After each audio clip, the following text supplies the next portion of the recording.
Welcome to Thought Leader Life, where we are helping to democratize thought leadership. Join us each week where we interview a new thought leader about what it takes to become and maintain thought leadership in a number of different vertical markets. To learn more, check out www.thoughtleaderlife.com. Hi, Mitchell Levy, Global Credibility Expert. Let's try that again.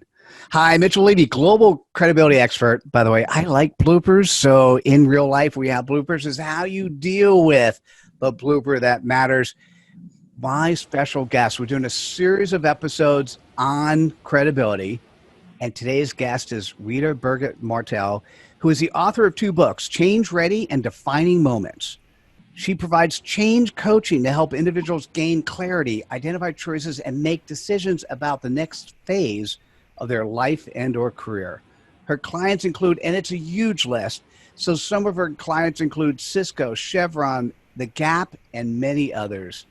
Rita, welcome to this episode. I'm glad to be here. It's going to be fun. It always is. Hey, I'm curious if you could say, what is your CPOP? What is your customer point of pain? Most anything to do with change. So if companies are implementing large-scale change, they need a process and a structure to support that change in order to realize benefits. Individuals go through changes throughout their life. And when you're going from one phase of life to another, there's always this transition of who am I going to be next?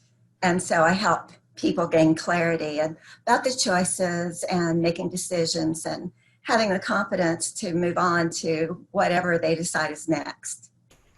And you and I were talking a little bit before the show it'd be great because those are 2 different things, of course, and I know they all are relatable. It'd be great to have them as separate pieces, but let's say they're together and you do both well, based on your career, by the way, you do both well. Yes. What does that mean for individuals who are focused on change and not being ready? What do you do? What are some of the things that you focus on? Well, when someone is being forced to make a change because they've lost their job or a relationship is ended or there's a health issue, something that they didn't choose, but this has happened. And so the future they imagined is no longer what their future is going to be. And it's one reason why change can be traumatic. You feel out of control. And so with that individual, I help them move through the transition process of letting go of what is no longer their life, deciding what they want and what the choices are, and then coming up with a plan to move in that direction. If I'm working with a company, it's change driven by implementing technology like a whole global SAP system or Salesforce, or post-merger integration, or restructuring, or all the redesigning processes, standardizing process. So it's a change that's going to affect a lot of employees in the way that they do their work and possibly who they report to. And so in order for wide-scale corporate change to be successful, you need a vision, you need a plan, you need to be able to scale that across multiple countries. And with Chevron, I had a project that affected 20 countries and had a team of representatives from each country. So it's interesting because when I started my career, I started working with individuals. And that was before change management was a profession. And then I moved into working with companies, and that was about the time they first started downsizing, and people who did a good job lost their job, and it was traumatic. And so I just moved into the corporate world, and then technology was happening and driving a lot of change in company. I moved into that sector and did that for about 25 years. So now I'm wanting to focus on individuals because corporations are a little dysfunctional, and after a while it can get a little annoying that you give them a plan and it sits on the shelf and collects dust. I hear you. Yeah. And you're good at this, by the way, because as soon as you finish the individual, I was going to ask you about corporate. Uh-huh. And then my next natural question is, how do you have credibility to do what you do? And you've answered some of that, years of experience, but is there anything you'd like to add to what gave you or what gives you that credibility to do what you do today? Yeah, I think what's really important in order to have credibility is having experienced what you're talking about. So instead of reading a lot of theories and quoting other people, here's the way to do it. I have experienced it in my life. It totally changed my life multiple times. The first moment, which was a defining moment, was starting college at 29. I met my husband when I was 16. We got married when I was 18, had a daughter at 20, daughter at 25, and thought there was no possibility of going to college. When I realized there was, I did it. And after I graduated, started a women's center in Nashville and had that for 7 years. So it was a huge change that I made in my life. And after that, business grew. I had an opportunity to take a consulting contract in California. And I said yes and thought I would figure it out, which I did. And so that launched an entirely different life. So I have lived what I talk about. And it was interesting when I started getting requests for corporate work. I thought, well, gosh, I don't know, because this is new. Nobody else knew. So we could kind of make it up as we went along, and had a job working for Oracle to establish a change management practice to support Oracle technology implementation. None of us knew. So we made it up. And since I'd had a lot of experience working with individuals and the change process, I thought, well, it's the same thing. It's just more people in more places. But they all want to know what the future is going to look like, and does it include them?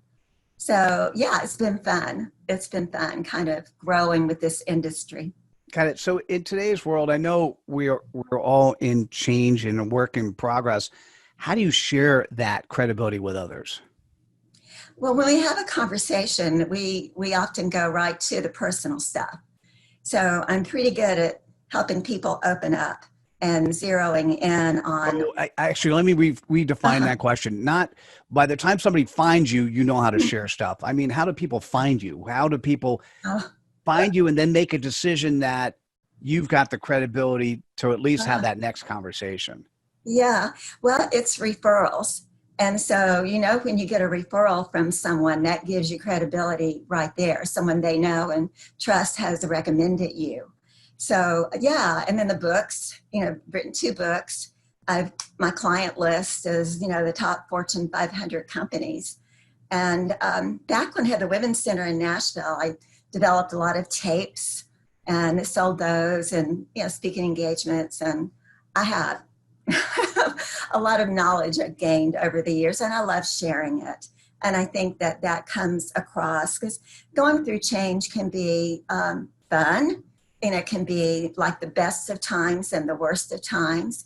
And I understand that. I met with a lot of resistance when I started college, because with my family, no one had graduated from high school until me.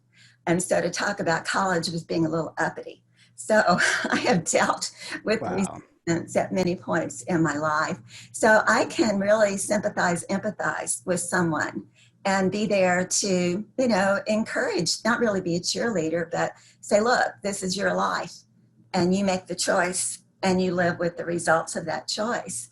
I can help you identify choices, but I can't make them for you. So I like it. So listen, we all go through change.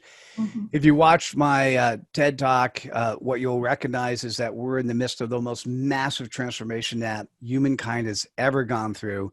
In the last 100 years, we've made it 50% of the transition from the industrial age to the social age. In the next 10, we're going to make it the other 50%. So if you have a job today, it's going to be gone tomorrow. It is. If you're looking for somebody to help you with that change, with that transition, with figuring out a good path for you, I would reach out to Rita Burgett Martell. Rita, how do people reach out to you? What's a good way to contact you? Well, we can connect on LinkedIn, but also my email is coachrita365@gmail.com. And then if you go on Amazon, you can find my author site, just put in my name. And my author site has a lot of articles that I've written that you can download for free, of course, on the change process and, confronting those barriers, breaking through barriers to making change in your life and dealing with resistance and all of that. Beautiful. Well, thank you so much for joining me today. I really enjoyed listening to you and who you are and what you've done. And for those that joined us, thanks for joining us. Look forward to seeing you at another episode of Thought Leader Life. Take care, everybody. Bye now. Hope you enjoyed this episode of Thought Leader Life. Please subscribe to us on YouTube and activate us by going to thoughtleaderlife.com/activate. Till next time.